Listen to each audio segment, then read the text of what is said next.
Transtornos da transição planetária. Deixa eu tentar, só me levantar. Pronto. Posso?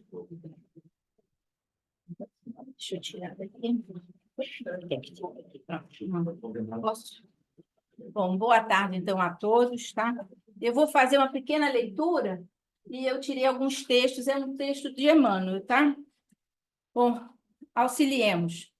Auxiliemos os que tombaram em sofrimento. Deixa que a voz deles te alcance a vida. Não te presumas tão longe. Frequentemente, o espaço que os distancia não é senão aquele que te separa de um lar vizinho.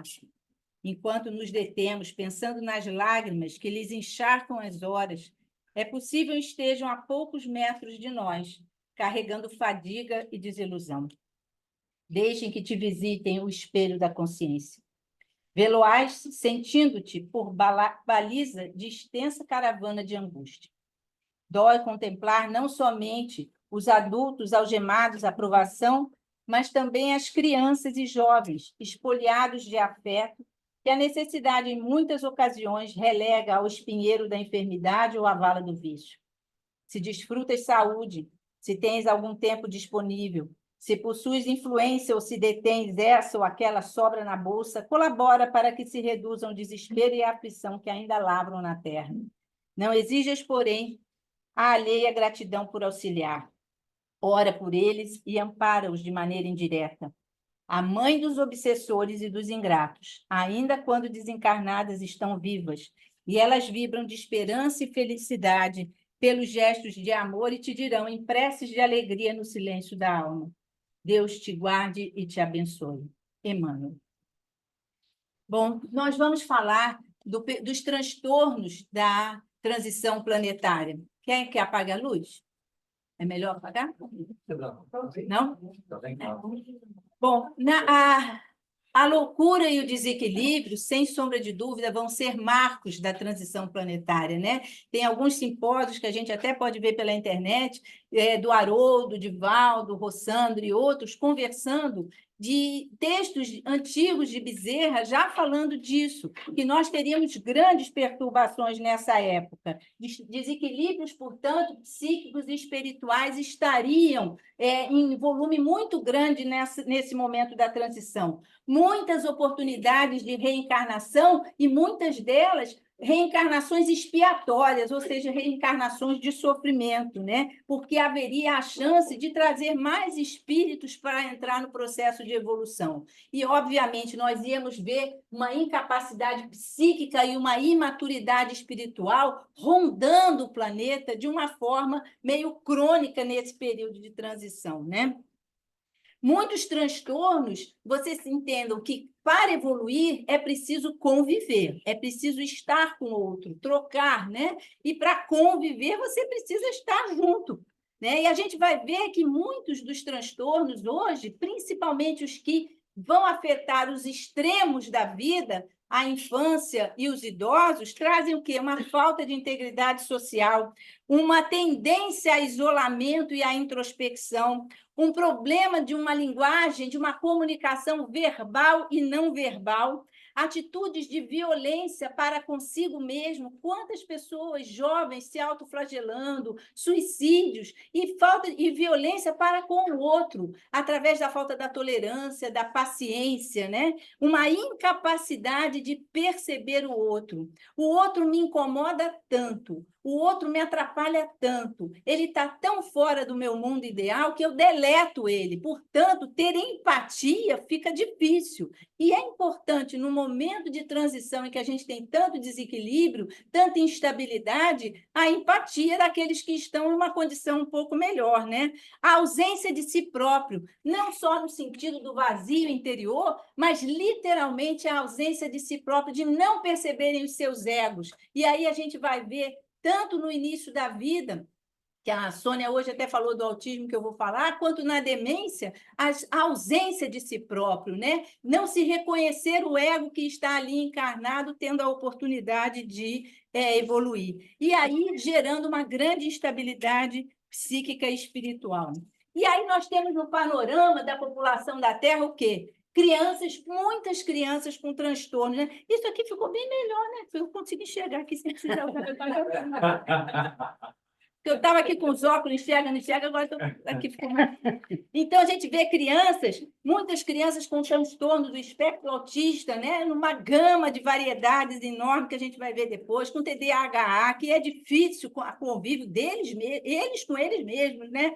Depressão, transtorno opositor desafiador, autoflagelação, crises convulsivas de repetição. Nunca vimos tantas crianças tendo crises convulsivas, às vezes 5, 6 crises de longa duração, né? Que os neurologistas pediátricos, hoje, usando a cannabis, até têm conseguido controlar um pouco, mas como nós temos crianças doentes nessas condições. E a gente sabe, Hermínio, naquele livro Autismo, ele fala muito que algumas dessas crises convulsivas e desses abalos que essas crianças têm, na realidade, é como se eu tirasse um peixe fora da água e o desequilíbrio deles estarem num mundo ou estarem num momento muito difícil da vida deles, e aí eles têm essas crises, né?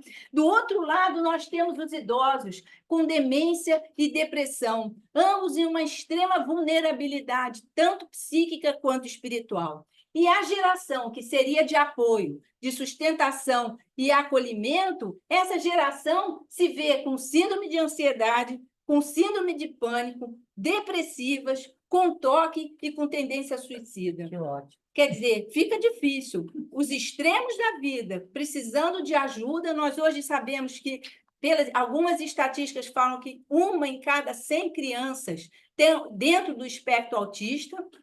Talvez a gente seja autista, eu nunca gostei de grupo, né?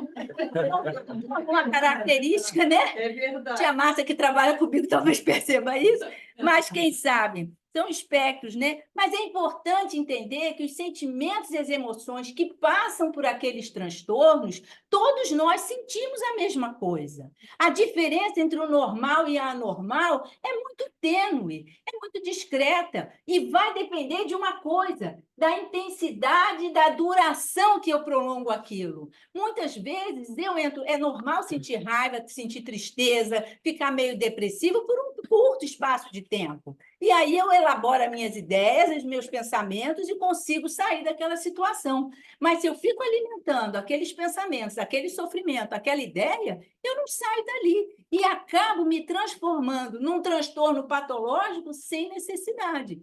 Existem transtornos, esqueci o nome do livro, mas não tem importância. Existem transtornos que são superficiais, portanto, passíveis de resolução e que, às vezes, o próprio indivíduo pode conseguir por si só resolver, e existem transtornos profundos, que esses não, precisam de tratamento médico, precisam de medicação e etc. Então, muitas vezes, entre o normal e o anormal, depende um pouco da gente controlar, né? E aí a gente vê adultos imaturos, inseguros, desequilibrados psíquica e espiritualmente. É esse o panorama da Terra hoje, né? E aí eu fico pensando, o governador da Terra deve estar pensando, nossa, estou preparando um planeta legal, de regeneração, e vê meia dúzia de 3 ou 4 gatos pingados, que ninguém tem condição de ir. Para pensar, quem é que está em condições hoje, né, da gente olhar a população que nós temos e a gente imagina, se o planeta está se tornando um planeta de regeneração, no nosso raciocínio lógico, o que a gente pensa? 90% pelo menos devia estar 100%. E não é isso que a gente vê. E não precisa ir longe, não. Olha a casa e a família de vocês. Às vezes eu fico pensando, meu Jesus, essa é a família que eu tenho? Se eu pegar o grupo pequeno e o grupo em volta, tem muito mais perturbado do que teoricamente normais. Porque também é teórico, normal é teórico até que ele te morde, né? Mais ou menos por aí. Agora, temos que entender uma coisa, por que a causa de tantos transtornos, né? E aí vale para qualquer patologia que eu vou falar aqui, inclusive para doenças físicas, o câncer ou qualquer outra patologia. Primeiro, o ser humano é um espírito imortal. É um espírito pré-existente, reencarnante e sobrevivente. Pré-existente porque ele tem um passado, reencarnante porque ele está recebendo uma chance e sobrevivente porque ele tem potencial de sobreviver, ele tem potencial de superar.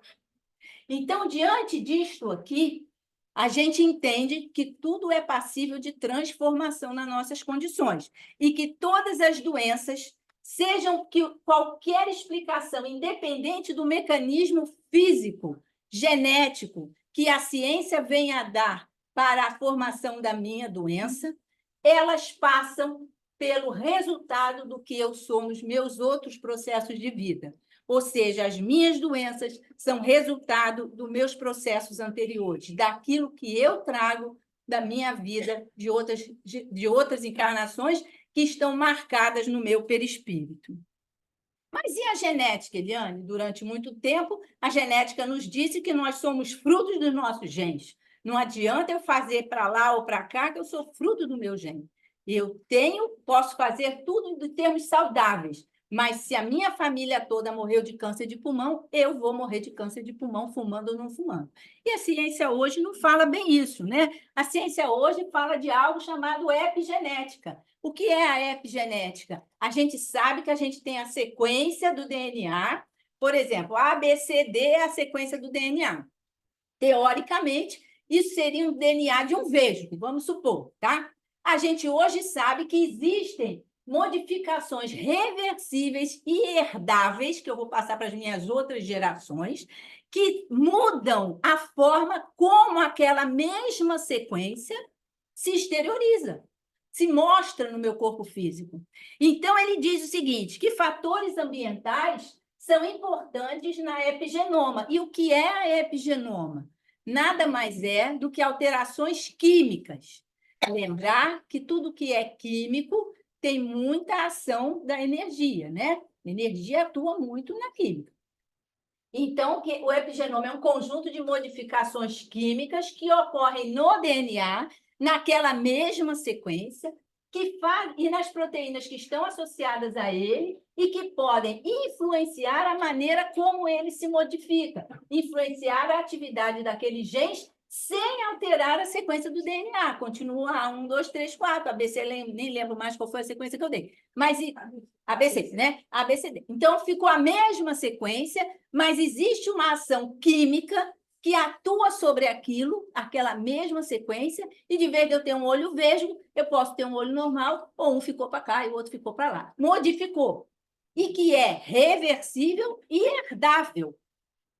Isso a ciência nos fala. Do ponto de vista espiritual, se fala a mesma coisa há muito tempo. Só que fala que essa energia viria da energia do perispírito. Lembrem do modelo organizador biológico, nada mais é do que isso.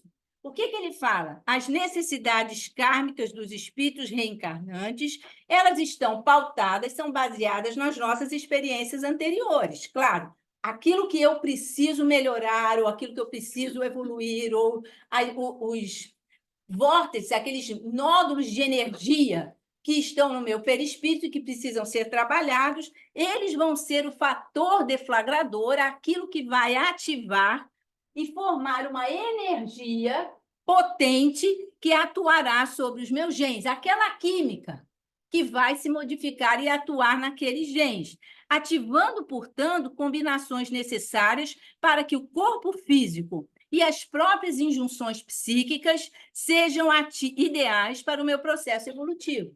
Isso é epigenética. Então, nós vamos ver que a ciência e o espiritismo, o que se fala hoje do ponto de espiritismo, estão mais ou menos tentando falar a mesma linguagem, né?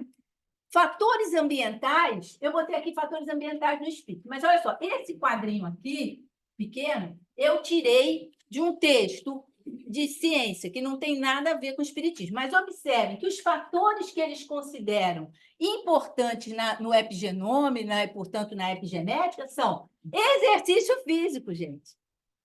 Tá? Ok, exercício. Problemas financeiros. Não é que ser pobre piora a epigenética, não. Mas é o estresse que isso causa, a maneira como se encara o fato. Às vezes, a gente ganha 2.000 e gasta 4. Mas se você conseguir gastar 2.000, tu não fica tão estressado, né? Então, a realidade dos nossos problemas, o uso de drogas, o cigarro, doenças e viroses, ritmo circadiano, dormir, ter um sono reparador, porque no sono reparador, na hora que eu durmo, eu faço a produção dos meus hormônios principais. Então, isso é importante. as dietas, uma dieta saudável, saúde mental, um equilíbrio mental, contato social, vida de prazer, amigos, sair, se divertir, certos medicamentos e a saúde do intestino, né? O intestino agora entrou em tudo, né? Em tudo. Incrível. Mas tudo bem, tá aqui. Para alguns é importante mesmo. Agora, do ponto de vista espiritual, eu coloquei o vermelhinho. A gente sabe hoje que o amor e os passes e a oração atuam de forma importante também nessa epigenética. Daí estão os passes de cura, né? Então, aí as nossas orações à distância fazendo uma melhora da estrutura de energia do paciente. Que os nossos pensamentos e sentimentos são fundamentais nisso. Que o ambiente espiritual que eu vivo, que eu frequento é importante. Eu venho no centro espírita, tomo passe, eu vou na igreja, rezo, chego em casa, é um inferno. Não adianta, gente, porque é lá que eu fico o tempo todo. Então, o ambiente que eu vivo é importante para a minha epigenética. Perdão, mágoas e trabalhar a culpa é fundamental. Hoje, a medicina trabalha com o termo espiritualidade, que não tem nada a ver com espiritismo, mas que é exatamente você trabalhar com o perdão, com a mágoa e com as suas culpas, para que você adquira saúde. Tem peraí, que eu esqueci sempre o nome do homem. Caio Abujade, ele é um psiquiatra infantil que ele fala de autismo e ele fala da importância do amor dessas mães e da equipe multidisciplinar transformando a atitude das crianças e o quadro, às vezes, neurológico e imunológico dessas crianças, porque o autismo não é só uma doença neurológica. E aí eu vou falar um pouco dos extremos da vida. Vou dar um passando. Hoje o Sônia nem me sabia quando eu fiz a palestra que dia 2 ia ser dia do autismo, mas foi até uma coincidência, depois até falei para a Sara, e por coincidência é dia do autismo. O autismo é uma patologia neuroimunoendócrina, ou seja, ele dá um distúrbio imunológico na criança, dá um quadro neurológico, sim, e tem um distúrbio endocrinológico associado. O envolvimento, eu vou falar do ponto de vista espiritual, tá? Acho que depois até vale abrir um outro dia para a gente falar de outras coisas, que o doutor Hermínio fala muito sobre autismo e a parte de hemisférios, como é que ela se manifesta, né? Então, há um envolvimento kármico importante, e existem as teorias são mais variadas, desde um psiquiatra que disse que o problema eram as mães frias, as mães geladeiras, que eram mães que negavam a gestação, que não gostavam dos filhos, que causou muita culpa em muitas mães naquela época, até serem seres de outro planeta, né? Então, nós estamos de uma gama grande. Essas crianças têm um sofrimento muito grande, e o maior sofrimento deles está pautado numa culpa insuportável, um medo e uma recusa da nova encarnação, que é muito grande e é uma encarnação muito sofrida. Muitos dizem que essas crianças foram suicidas. Não obrigatoriamente, porque doutor Fernando Souza, ele é da AME, que é um médico psiquiatra também, eu acho que ele é neurologista, agora estou na dúvida. Ele é lá do Nordeste e ele faz um grupo com as crianças de um trabalho de desobsessão com essas crianças, e ele traz, quando essas crianças estão dormindo, elas vêm se manifestar, e a maioria delas fala da culpa, dos sentimentos, mas não obrigatoriamente relacionadas a suicídio. Muitas vezes foram pessoas que tinham um nível moral ou algum entendimento do certo e errado e que foram levadas a tomar atitudes que se culpam muito por terem feito isso. Nós sabemos hoje, alguns livros falam disso, que nós somos a terceira geração pós-guerra e que a guerra gerou um grande sofrimento, né, em termos de egrégora, de energia no planeta todo, e que isto foi um grande fator de atuar no epigenoma, de muitos que viriam a partir daí, né? E sem contar que, naquela época, muitos foram soldados que iam para a guerra, jovens que não tinham a mínima noção do que iam fazer, e por ordem, e até pela influência do clima, da situação e daquele momento de guerra, né, fizeram e cometeram atrocidades, e que tinham algum nível de conhecimento de certo e errado, e que hoje se culpam muito. Então, seja lá o que for, não importa, isso é um problema individual de cada um, que a gente fica tentando descobrir qual foi o passado do outro para ver se resolve. Não é o que vai resolver, não é o passado, vai resolver daqui para frente. O que importa é que existe uma grande culpa e um grande medo de reencarnar. E um grande medo que aquele ego, aquela persona que está reencarnando, seja semelhante ou vá viver o que viveu na outra vida. Por isso essas crianças se recusam tanto. Elas têm uma doença que é um hipersensorial, né? Eles têm uma doença, ou seja, uma sensibilidade imensa. Eles, às vezes, o toque, não é um toque, é como se fosse um choque. O som, o cheiro de certas coisas, né? Então, para eles, tudo é intenso demais. Você imagina uma mãe ver uma criança com uma crise, né? Um autista tendo uma crise importante. Não estou falando do Asperger, mas estou falando de crianças mais graves. Tendo uma crise, o reflexo dessa mãe é abraçar essa criança. Aquele abraço para ela é sofrido, é doído, dói. Eles não suportam e aí eles gritam mais ainda. Daí, talvez, os animais consigam quebrar, abortar mais essas crises, porque os animais chegam cheirando, tocando, é um processo muito mais lento do que, às vezes, a gente tentando o abraço, né? Não encaram os outros, não olham nos olhos, têm um déficit de atenção, se tratam na terceira pessoa. Eles não se tratam como eu, porque aquele eu, o ego deles, a persona deles, eles não aceitam.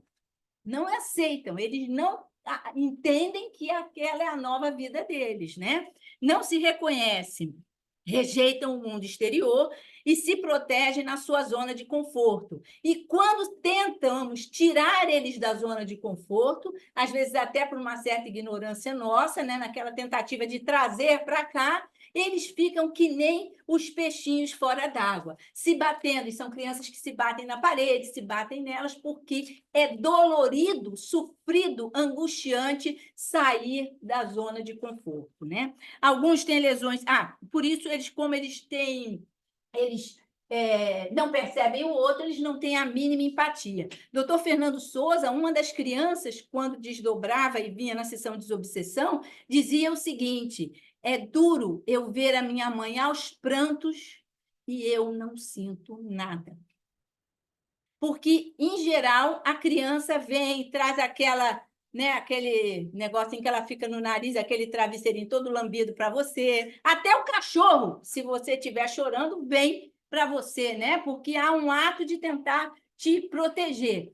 Ele diz, era duro, eu via minha mãe aos prantos e eu não sentia nada, porque ele estava conversando com o espírito e não com a criança. Entendam isso, que na hora do desdobramento é com o espírito que ele fala e não com a criança, né? Muitos têm lesões cerebrais, alguns têm nível de inteligência muito elevado, por isso acreditam até que alguns venham de outros planetas, né? Não sei até que ponto, mas são altamente focados, repetitivos, uma grande vulnerabilidade espiritual, daí processos obsessivos atrapalharem muito isso e processos de autoagressão. Mas o que eu queria destacar, que a culpa, em todos os processos, a culpa, seja no autismo, seja na criança, no adulto ou no idoso, a culpa é a pedra no sapato de todos nós. Nós devíamos trabalhar mais os nossos sentimentos em relação a isso, porque isso ia tirar muito peso das nossas costas. Portanto, nós temos os transtornos do autismo variando muito, acreditam que uma em cada 100 crianças, o Asperger é o mais leve, né? Acreditam que Einstein, Mozart, que talvez tivessem uma inteligência mais elevada, fossem autistas. Então, almas que se recusam, assustadas, grande medo de viver no plano encarnado, né? Medo do ego e medo da encarnação que vão ter que assumir. E por mais que o amor tente, muitas vezes essas muralhas não vão ser transponíveis, não vão conseguir quebrar, mas não importa. O amor que se derrama com essas crianças, quando desencarnam, esses espíritos saem melhores, mesmo que o quadro pareça igual. Mesmo que morram da mesma forma como viveram a vida inteira, espiritualmente essas crianças vão mais confiantes para o lado de lá, né? Essas crianças não, esses espíritos. O envolvimento kármico da família, e aí a Sônia, quando chegou, falou de rezarem pela família e tudo, o envolvimento kármico da família, principalmente a mãe, é enorme, porque no final das contas, quem assume ali o preto no branco é a mãe mesmo que está na linha de frente, né? Grande oportunidade de vivenciarem um amor incondicional, gente, um amor sem retorno, porque muitas não vão conseguir quebrar essas paredes, mas mesmo assim elas não desistem dos seus filhos. E assim como a gente viu que a culpa, pensamentos ruins, mudam o nosso epigenoma, o amor também muda o epigenoma dessas crianças e elas começam a ter, às vezes, nessa própria encarnação, e o Caio Abujade, que é esse psiquiatra, ele diz da evolução dessas crianças ao longo do tratamento, quando tratadas com muito amor, e modifica a forma como elas conseguem viver nessa encarnação. Então, o amor, a segurança, o acolhimento, a não cobrança de um retorno, né? Porque a gente, eu acho que é humano, né? Você faz uma coisa para o filho, você quer que ele retorne. Não é nem retorne no amor e na atenção, não. Você ensina uma coisa, você quer que ele aprenda, né? E ele não aprende, não vai aprender mesmo. É que nem a demência que não vai. Então, nós vemos que o amor é considerado um fator ambiental capaz de atuar na dinâmica do epigenoma. O amor alivia o sofrimento dessas crianças, mesmo que elas não saiam dessas muralhas. Mas o que mais me assusta não é essa gama de crianças vindo doentes, vindo com transtornos, essa gama de idosos, que nós estamos vivendo mais demenciados, nós vemos que todos nós, com certeza, temos na família alguém com demência, né? Mas o que mais me assusta é que um número enorme de espíritos, de almas encarnadas, que não têm esse passado espiritual pesado, estão assumindo comportamentos autísticos por opção e, o que é pior, por educação. E aí eu pergunto, que geração é essa que a gente está oferecendo ao futuro? Que geração é essa que vai cuidar da gente quando a gente estiver demenciado? Estou julgando em causa própria, né? Porque é isso. A gente tem que pensar quem nós estamos colocando. A responsabilidade hoje é de nós adultos colocando uma nova geração aí. Então, essa geração gosta do isolamento, são inexpressivas, a tela é o único contato que eles têm, eles conversam na mesa sem ninguém se olhar como o autista faz, não se encaram, né? Não há emoção nas relações, porque eles riem para a tela, mas eles não riem no convívio, né? O toque, nem pensar, empatia zero, porque você incomoda, você tira ele da atenção da tela, você está atrapalhando o dia a dia dele, né? Distanciamentos da espiritualidade, e aqui eu falo espiritualidade, não estou falando de espiritismo, estou falando de espiritualidade, a noção do outro, do respeito, né? A noção da hierarquia dentro da família, enfim. Não usam memória, é incrível, só usam a memória do celular. Você diz assim, ó, vai ali no Cobal do Maitá. O cara pergunta, como? Segue uma linha reta, vai que você vai chegar lá, vai atravessar, vai passar pelo Hospital São Carlos, vai não sei o quê. O cara diz, peraí, qual é o número da rua? E ele vai andando assim. É incrível. Eu digo, gente, pega, anota e vai para a cabeça. Não, é tudo no celular. Mas o que mais importante, trocam amigos, o próximo e tudo pelo pet. Na minha época, pet era cachorro, gato e hamster. Agora é pet, né? Nós vemos a humanização dos pets e a completa desumanização dos humanos. Gente, cachorro não é ser humano. Agora anda de carrinho, de sapato, de boné na cabeça. Ele tem que botar o pé no chão. Claro, não no chão quente, mas ele tem que botar o pé no chão. E a família é isso, a célula da sociedade é isso. É essa sociedade que vai ajudar o autista. Vocês acreditam? Não. É essa sociedade que vai ter paciência com o demente, com o velhinho demente? Não. Porque a criança ainda é engraçadinha, por mais ausente que ela seja de si própria, por mais aérea e alheia do mundo. Mas o idoso não é tão engraçadinho, não. E aí é que o bicho pega. E aí nós vemos o outro lado da vida, num processo desprotegido também, se ausentando do mundo material, indo para um mundo completamente alheio, almas que se ausentam ainda encarnadas, né? E se nós formos ver, muito parecido com o autismo da criança. Déficit de cognição, isolamento, não reconhecem a família, com o tempo não se percebem, não sabem quem são, a persona não existe mais. Depressão pela confusão mental e vulnerabilidade espiritual. Então, nós temos dois espectros no mundo de crianças e idosos com características muito semelhantes, se ausentando, se esquecendo de quem são, se recusando a viver, né? Encarnados. Processos obsessivos, muitos ligados à culpa e à cobrança, personalismos e orgulho.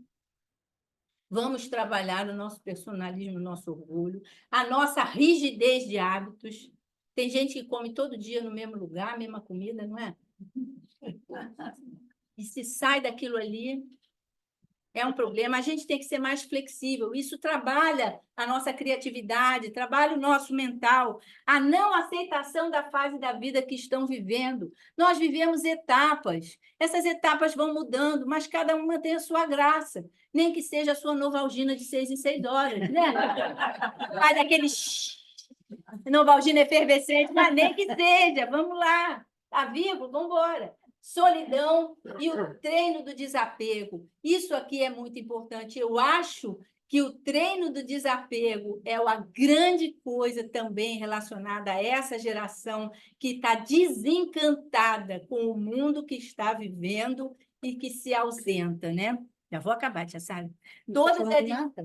Todas as enfermidades de longo prazo, elas ajudam nesse despreendimento da vida material. Elas ajudam na mudança do olhar dos valores, o que vão mudando. Ela ajuda na oportunidade de nós desfazermos nós, porque ficam, às vezes, vínculos de dependência muito grande entre quem precisa da ajuda e quem está ajudando. E, com certeza, ali não tem nó, não. Ali tem muito nó. Eu estou aprendendo, tá? Estou pegando a agulha e tirando os nó todos, mas não estou conseguindo tirar. Estou ali quase pegando a tesoura, que é mais fácil. Mas tudo bem, vamos desfazer os nós da vida, que é isso aí, né? Isso dá tempo da gente desfazer esses nós, né? Isso é importante. A ajuda de vencer o dissabor, vencer a indiferença, porque a fragilidade do outro, se você tem empatia, ela te mobiliza. Por mais dura que você seja, ela acaba te mobilizando. E como ajudar? Né? Como ajudar? Primeiro, paciência e resiliência. Não há como, seja na extremidade daqui, seja na extremidade de lá, sejam com as mães que cuidam com a extremidade daqui, sejam com os adultos que cuidam da extremidade de lá, paciência e resiliência é fundamental. Outro dia eu ouvi uma doente falando para mim, Eliane, eu vou ter que ir, minha filha mora fora do país, eu vou ter que voltar para lá, porque a minha neta é autista, está com 8 anos, minha filha me disse, eu não suporto mais.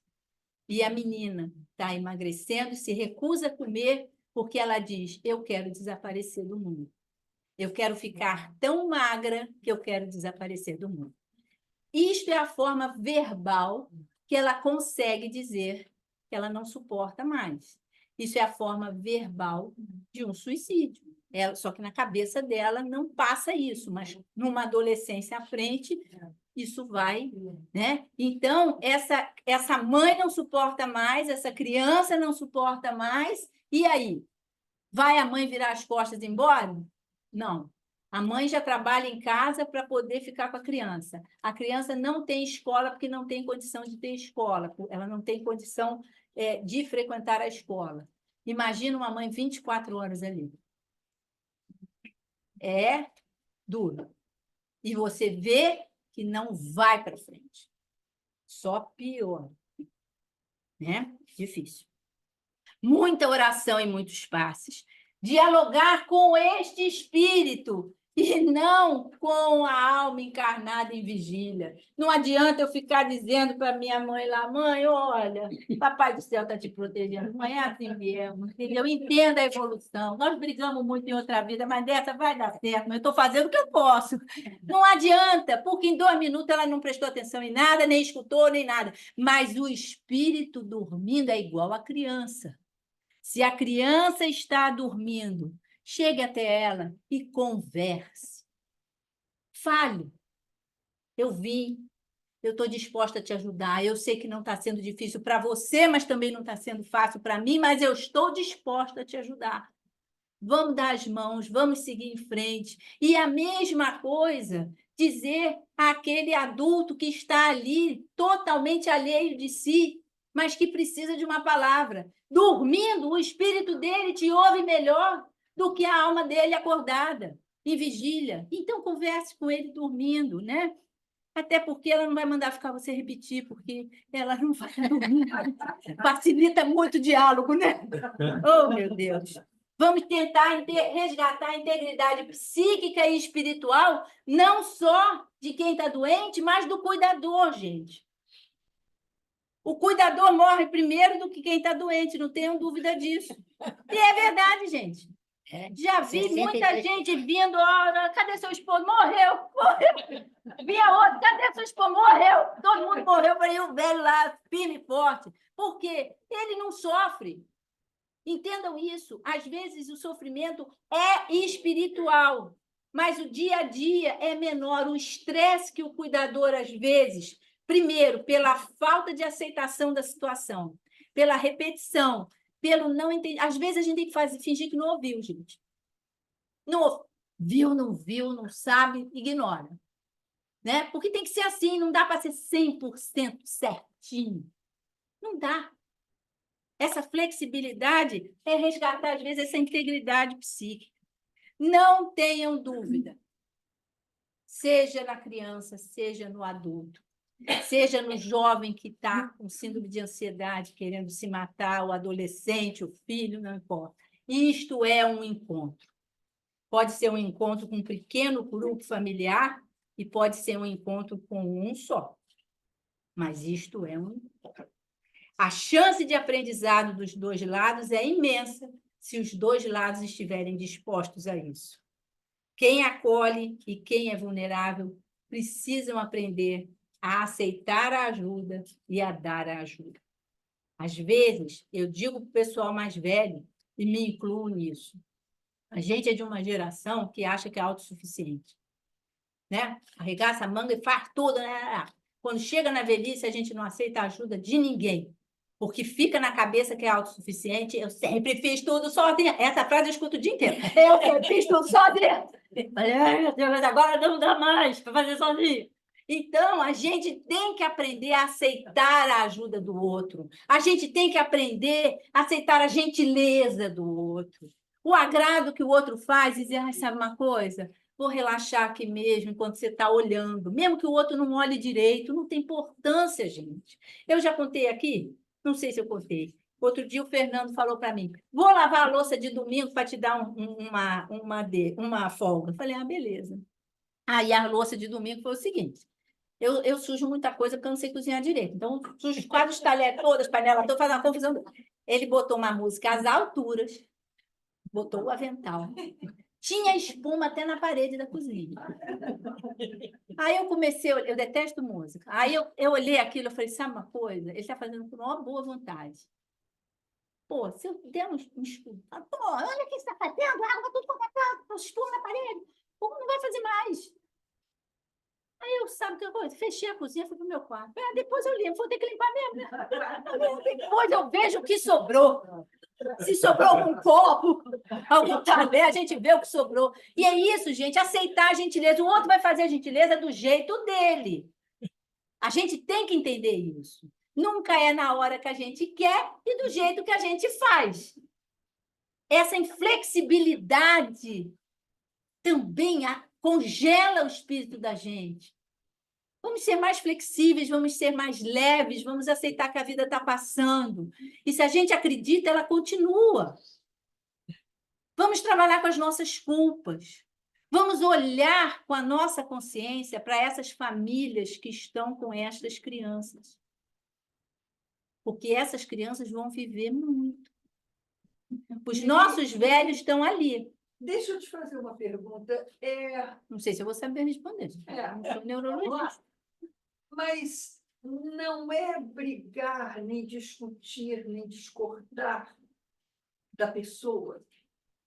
É você se conscientizar que você está diante da doença, do que existe. Sim, Não é só da doença. mas no dia a dia, enfim, do que você no existe. dia a dia chega o quê? No dia a dia você diz, mãe, vamos fazer isso assim? Não. Mãe, vamos tomar, se é só tomar banho agora, vai ser bom, né? Que tá frio, vai lavar a cabeça, melhor tomar agora. Eu tomo que hora que eu quero. Não é assim? Aliás, a próxima palestra sua será Como se preparar para a velhice. Ô, minha filha, o meu, eu estou fazendo estágio. Mas isso é que eu estou dizendo. A gente saber, às vezes, lidar com a coisa é difícil. Então, agora eu já aprendi. Se eu botar a toalha no banheiro, aciona nela o banho. Então, agora eu fico andando com a toalha dela. Só assim pela sala de TV. Né? A gente tem que usar a criatividade, gente. Tem que usar a criatividade. Às vezes não funciona, né? Mas, pô, às vezes funciona. Aí ela diz, vou tomar banho também. Porque tudo que tu faz, ela quer fazer também. Vou tomar banho também. E é assim. Pega 5 toalhas. Falei para a tia Sara, 5 toalhas por semana. E usa a minha, que é a besta que está na corda. Você tem que ter paciência, não tem? A pessoa tem que ter paciência. Aí você fica pensando, tem mais toalha, pega outra toalha. Por que eu vou me estressar? Mas na hora dá um calor. Na hora dá um nó aqui, que você olha e diz assim, Jesus! Aí eu olho, é só uma toalha. Pelo amor de Deus, é só uma toalha, Helena. Eu mesmo digo para mim, calma, vai lá e pega outra. Pronto. Na máquina, Exato. Mas eu estou dizendo o dia a dia, a picuinha do dia a dia, entendeu? E óbvio que esse encontro é com quem tem mais dificuldade de convívio, é óbvio. Se eu tenho que aparar arestas, eu não vou aparar arestas com quem eu morro de amores, eu vou aparar arestas com quem eu tenho dificuldade. É óbvio. Que é difícil, é. E todo dia eu digo para mim, eu estou tentando. Eu estou trabalhando a minha culpa. Não, eu estou falando sério. Eu estou trabalhando... Não, porque a gente sempre acha que tem culpa. Você acha? Mas é um natural. Você dizer assim, podia ter feito diferente, podia ter feito melhor, podia ter tido mais paciência, podia não ter falado aquilo, podia ter dito de outra forma. É óbvio. Mas tem uma hora que você também tem que dar uma tolerância a você e dizer assim, eu estou num processo.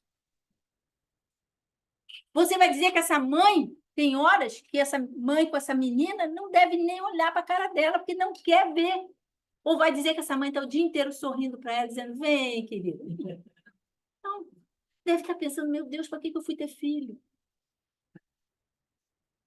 É um pensamento normal, que ela mesma vai se culpar depois de pensar nisso, vai dizer, pô, parece que eu não amo a minha filha. Não, é humano. A gente tem que entender que certos sentimentos, mesmo que nos assustem, são humanos. E que nós temos é que saber lidar com eles. Saber trabalhar. Não deixar que eles cresçam e fiquem lá no fundo para ninguém ver, não. É difícil para uma mãe ter que pedir ajuda e dizer, vem, pelo amor de Deus, vem para cá que eu não suporto mais. Graças a Deus ela conseguiu fazer isso. E a avó está indo para lá ajudar. Que bom que essa avó também tem disponibilidade para ir. Mas que é difícil, é.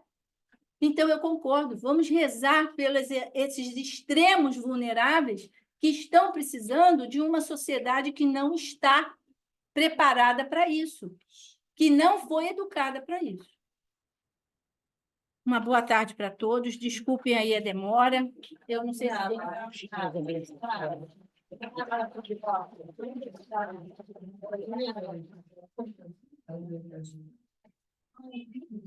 Mas a prece, acho que vou fazer a prece. Peraí, Zé, depois que faz.